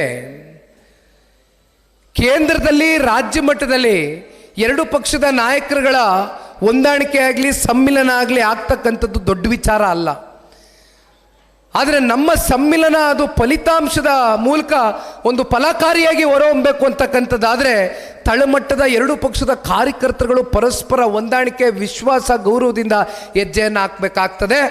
ಅದನ್ನು ಕಳೆದ ಸಂಸತ್ ಚುನಾವಣೆಯಲ್ಲಿ ಎರಡೂ ಪಕ್ಷದ ಕಾರ್ಯಕರ್ತರು ಇವತ್ತು ಸ್ವಾಗತವನ್ನು ಮಾಡ್ಕೊಂಡಿದ್ದೇವೆ ಈ ಮಿತ್ರತ್ವವನ್ನು. ಹೀಗಿದ್ದಾಗ ನಮ್ಮ ಮುಂದೆ ಇನ್ನೊಂದು ದೊಡ್ಡ ಸವಾಲು ಕೂಡ ಎದುರಿಸ್ತೇವೆ. ನಿಮಗೆ ಗೊತ್ತಿದೆ, ಮುಂದಿನ ZPTP ಚುನಾವಣೆ ಬಗ್ಗೆ ನಾನು ಆಮೇಲೆ ಚರ್ಚೆ ಮಾಡ್ತೇನೆ. ಆದರೆ ಮುಂದಿನ ಶಾಸಕ ಸ್ಥಾನದ ಚುನಾವಣೆಯನ್ನು ನಾವೇನು ಎದುರಿಸ್ತೇವೆ, ಭಾರತೀಯ ಜನತಾ ಪಾರ್ಟಿ ಕಡೆಯಿಂದನೂ ಸಾಕಷ್ಟು ಪೈಪೋಟಿ ಇರುತ್ತೆ ಆಯಾ ಕ್ಷೇತ್ರಗಳಲ್ಲಿ. ಜನತಾದಳ ಪಕ್ಷದ ಅಭ್ಯರ್ಥಿಗಳು ಕೂಡ ಅಷ್ಟೇ ವೇಗವಾಗಿ ಸಂಘಟನೆಯನ್ನು ಮಾಡಬೇಕಾಗ್ತದೆ. ಯಾಕೆ ಇದನ್ನು ನಾನು ನಿಮ್ಮ ಮುಂದೆ ಹೇಳ್ತಾ ಇದ್ದೀನಿ ಅಂದರೆ, ಸನ್ಮಾನ್ಯ ದೇವೇಗೌಡರು ಸಾಹೇಬರು, ಕುಮಾರಣ್ಣ ಅವರು ಒಂದು ತಿಂಗಳಿಂದ ನಡೆದಂಥ ಜನರೊಂದಿಗೆ ಜನತಾದಳ ಕಾರ್ಯಕ್ರಮದಲ್ಲಿ JP ಭವನದ ಕಚೇರಿಯಲ್ಲಿ ಇಡೀ ರಾಜ್ಯಕ್ಕೆ ಮಾಧ್ಯಮದ ಸ್ನೇಹಿತರ ಮುಂದೆನೇ ಒಂದು ಸಂದೇಶವನ್ನು ಪಕ್ಷದ ಕಾರ್ಯಕರ್ತರು ಕೊಟ್ಟಿದ್ದಾರೆ. ಅದು ಏನಪ್ಪ ಅಂದರೆ, ನೀವು ಎಷ್ಟು ವೇಗವನ್ನು ತಗೊಳ್ತೀರಿ, ನೀವು ಎಷ್ಟು ತಳಮಟ್ಟದಿಂದ ನಿಮ್ಮ ಬೂತ್ಗಳಲ್ಲಿ ಸಂಘಟನೆಯನ್ನು ಬಿಗಿಪಡಿಸ್ಕೊಳ್ತೀರಿ, ಅಷ್ಟು ನಮಗೆ ಕೇಂದ್ರದ ದೆಹಲಿಯ ನಾಯಕರ ಜೊತೆ ಕೂತ್ಕೊಂಡು ಚರ್ಚೆ ಮಾಡಿ ನಿಮ್ಮ ಪರವಾಗಿ ಟಿಕೆಟನ್ನು ತಗೊಂಡು ಬರ್ತಕ್ಕಂಥದ್ದಕ್ಕೆ ದಯವಿಟ್ಟು ನೀವು ನಮಗೆ ಶಕ್ತಿಯನ್ನು ತುಂಬಬೇಕಾಗ್ತದೆ. ಇದನ್ನು ಒಂದು ಸವಾಲಾಗಿ ಸ್ವೀಕಾರ ಮಾಡೋಣ, ಇದನ್ನು ಒಂದು ಸವಾಲಾಗಿ ಸ್ವೀಕಾರ ಮಾಡೋಣ. ಹಿಂದೆ ನಾವು ಸ್ವತಂತ್ರವಾಗಿ ಚುನಾವಣೆ ಮಾಡ್ತಾ ಇದ್ವು. ಆಗ 6 ತಿಂಗಳಿದ್ದಂಗೋ 3 ತಿಂಗಳಿದ್ದಂಗೋ ನಾವು ಭಾಳ ಹತ್ತಿರದಿಂದ ನೋಡ್ಕೊಂಡು ಬಂದಿದ್ದೇವೆ. ಭಾಳ ಜನ ಕನಸಿರ್ಬೋದು, ಇನ್ನೂ 3 ವರ್ಷ ಇದೆಯಲ್ಲ ಚುನಾವಣೆಗೆ, ಇಷ್ಟು ಬೇಗ ನಿಖಿಲ್ ಕುಮಾರಸ್ವಾಮಿ ಬಂದಿದ್ದಾನಲ್ಲ ಪ್ರವಾಸಕ್ಕೆ, ಏನು ವಿಷಯ ಅಂತ. ಆದರೆ ಇವತ್ತು ನಾನು ಇಲ್ಲಿ ಬಂದು ನಿಂತಿರ್ತಕ್ಕಂಥದ್ದು ಕೊನೆ ಹಂತದಲ್ಲಿ 6 ತಿಂಗಳು 3 ತಿಂಗಳು 2 ತಿಂಗಳಿದ್ದಂಗೆ ನಿಮ್ಮ ಜೊತೆನಲ್ಲಿ ಬಂದು ನಾನು ಚುನಾವಣೆ ಮಾಡಿದ್ರೆ ನನಗೂ ಕೂಡ ಕ್ಷೇತ್ರದಲ್ಲಾಗಲಿ ಆ ಜಿಲ್ಲೆನಲ್ಲಾಗಲಿ ಇಡೀ ರಾಜ್ಯದಲ್ಲಿ ನಮ್ಮ ಅಭ್ಯರ್ಥಿಗಳು ಯಾವ ರೀತಿ ಹೆಜ್ಜೆ ಆಗ್ತಾ ಇದ್ದಾರೆ, ನಮ್ಮ ಕಾರ್ಯಕರ್ತರು ಎಷ್ಟು ಬಲವಾಗಿ ಸಂಘಟನೆ ಮಾಡ್ತಾ ಇದ್ದಾರೋ ಇಲ್ವೋ ಅಂತಕ್ಕಂಥದ್ದು ಇವತ್ತು ನಾನು ಕೂಡ ಅರ್ಥ ಮಾಡ್ಕೊಳ್ಬೇಕಾಗಿದೆ. ಹಾಗಾಗಿ ಇಷ್ಟು ಬೇಗ ನಿಮ್ಮ ಮುಂದೆ ಬಂದು ನಿಂತಿದ್ದೇನೆ. ಯಾರು ಇಟ್ಟಂಥ ಕಾಲನ್ನು ವಾಪಸ್ ತಗೊಳ್ತಾರೆ ಅನ್ನೋ ನನಗೆ ಗೊತ್ತಿಲ್ಲ. ನಾನಂತೂ ಇಟ್ಟಿರ್ತಕ್ಕಂಥ ಹೆಜ್ಜೆನ ವಾಪಸ್ ತಗೊಳ್ತಕ್ಕಂಥ ಪ್ರಶ್ನೆನೇ ಇಲ್ಲ. ಜನತಾದಳ ಪಕ್ಷ 2004ರಲ್ಲಿ 58 ಸ್ಥಾನ ಗಳಿಸಿತ್ತು. ಈ ಬಾರಿ 2028ರಲ್ಲಿ ಅದಕ್ಕಿಂತ ಹೆಚ್ಚಾದಂಥ ಸ್ಥಾನವನ್ನು ಗಳಿಸ್ತಕ್ಕಂಥದಕ್ಕೆ ಇವತ್ತು ನಿಖಿಲ್ ಕುಮಾರಸ್ವಾಮಿಯ ಜೊತೆಯಲ್ಲಿ ಪಕ್ಷದ ಎಲ್ಲ ಅಭ್ಯರ್ಥಿಗಳು ಕೂಡ ಇವತ್ತು ಛಲದಿಂದ ನಾವು ಹೊರಟಿದ್ದೇವೆ. ಯಾವ ಕಾರಣಕ್ಕೂ ಕೂಡ ಇವತ್ತು ಜನರೊಂದಿಗೆ ಜನತಾದಳ ಕಾರ್ಯಕ್ರಮ ಏನು ಪ್ರಾರಂಭ ಆಗಿದೆ, ಈ ಕಾರ್ಯಕ್ರಮ ನಿಲ್ತಕ್ಕಂಥ ಪ್ರಶ್ನೆ ಇಲ್ಲ. ಜನರಿಗೋಸ್ಕರ, ಜನರ ಜೊತೆಯಲ್ಲಿ, ಜನರ ಪರವಾಗಿ, ಜನರ ಧ್ವನಿಯಾಗಿ ಜನತಾದಳ ಪಕ್ಷ ನಿರಂತರವಾಗಿ ಕೆಲಸವನ್ನು ಮಾಡ್ಕೊಂಡು ಬರ್ತಾ ಇದ್ದೆ. ಈಗಲೂ ಕೂಡ ಇನ್ನು ಮುಂದಿನ 3 ವರ್ಷಗಳ ಕಾಲ ಈ ಸರ್ಕಾರದ ಭ್ರಷ್ಟಾಚಾರ, ವೈಫಲ್ಯತೆ, ಹಗರಣಗಳು, ಪ್ರತಿನಿತ್ಯ ರೈತರ ವಿರೋಧವಾಗಿ ಆಗ್ತಾ ಇರ್ತಕ್ಕಂಥ ಜನವಿರೋಧಿ, ರೈತ ವಿರೋಧಿ ಈ ಕಾಂಗ್ರೆಸ್ ಭ್ರಷ್ಟ ಸರ್ಕಾರವನ್ನು ಕಿತ್ತೊಗಿತಕ್ಕವರವರೆಗೂ ನಾವೆಲ್ಲರೂ ಕೂಡ ಕೈ ಜೋಡಿಸಿ ಹೋರಾಟವನ್ನು ಮಾಡೋದಣ. ಸಮಯ 9:15 ಗಂಟೆ ಆಗಿದೆ. ಅಪ್ಪುಗೌಡರು ಮನೆಯಲ್ಲಿ ಖಡಕ್ ರೊಟ್ಟಿ ವ್ಯವಸ್ಥೆ ಮಾಡ್ಕೊಂಡಿದ್ದಾರೆ, ಶೇಂಗಾ ಖಡಕ್ ರೊಟ್ಟಿ ಎಲ್ಲ ಮಾಡಿದ್ದಾರೆ. ಹಾಗಾಗಿ ಊಟ ಮಾಡ್ಕೊಂಡು ಅಲ್ಲಿಂದ ನಾನು ಬಾದಾಮಿಗೆ ತೆರಳಬೇಕು. 2 ಗಂಟೆ ಕಾರ್ನಲ್ಲಿ ಹೋಗ್ಬೇಕಾಗ್ತದೆ. ನಾಳೆ ಬಾದಾಮಿನಲ್ಲಿ ಮತ್ತೊಂದು ಜನರೊಂದಿಗೆ ಜನತಾದಳ ಕಾರ್ಯಕ್ರಮ ಇದೆಯಣ್ಣ. ಮತ್ತೊಮ್ಮೆ ನೋಡಿ, ಇವತ್ತು ದೊಡ್ಡಪ್ಪಗೌಡರು ಮಾತಾಡ್ಬೇಕಾದ್ರೆ ಹೇಳ್ತಾ ಇದ್ರು, ಇಲ್ಲಿ ಯಾರು ದುಡ್ಡು ಕೊಟ್ಟು ತಂದಂಥ ಜನ ಅಲ್ಲ, ಮನಸ್ಪೂರ್ವಕವಾಗಿ ನಮ್ಮನ್ನೆಲ್ಲ ಬೆಳೆಸಿ ಹರಿಸಿರ್ತಕ್ಕಂಥ ಕಾರ್ಯಕರ್ತರಿಗೂ ಜನಗಳು ಇವತ್ತಿಲ್ಲಿ ಬಂದು ನಿಂತಿದ್ದೀರಿ. ಅಪ್ಪುಗೌಡರ ಅಭಿಮಾನಿಗಳು, ಪಕ್ಷದ ಹಿತೈಷಿಗಳು ಎಲ್ಲರೂ ಬಂದು ನಿಂತಿದ್ದೀರಣ್ಣ. ನಾವು ನೀವೆಲ್ಲರೂ ಸೇರಿ ಜನತಾದಳ ಪಕ್ಷವನ್ನು ಕಟ್ತಕ್ಕಂಥ ಪ್ರಾಮಾಣಿಕ ಕೆಲಸವನ್ನು ಮಾಡೋಣ ಅಂತಕ್ಕಂಥದ್ದನ್ನ ಹೇಳ್ತಾ, ಮತ್ತೊಮ್ಮೆ ಅಪ್ಪುಗೌಡರ ನೇತೃತ್ವದಲ್ಲಿ ಈ ಕಾರ್ಯಕ್ರಮ ಇಷ್ಟು ಅಚ್ಚುಕಟ್ಟಾಗಿ, ಇಷ್ಟು ಯಶಸ್ವಿಯಾಗಿ ನೆರವೇರಿದೆ. ಅಪ್ಪುಗೌಡರಿಗೆ ತುಂಬ ಹೃದಯದ ಧನ್ಯವಾದಗಳು, ಅಭಿನಂದನೆಗಳು. ಅಪ್ಪುಗೌಡ್ರೆ, ಜೈ ಹಿಂದ್, ಜೈ ಕರ್ನಾಟಕ, ಮತ್ತೆ ಜೈ JDS. ದಯವಿಟ್ಟು ಎಲ್ಲ ಕಾರ್ಯ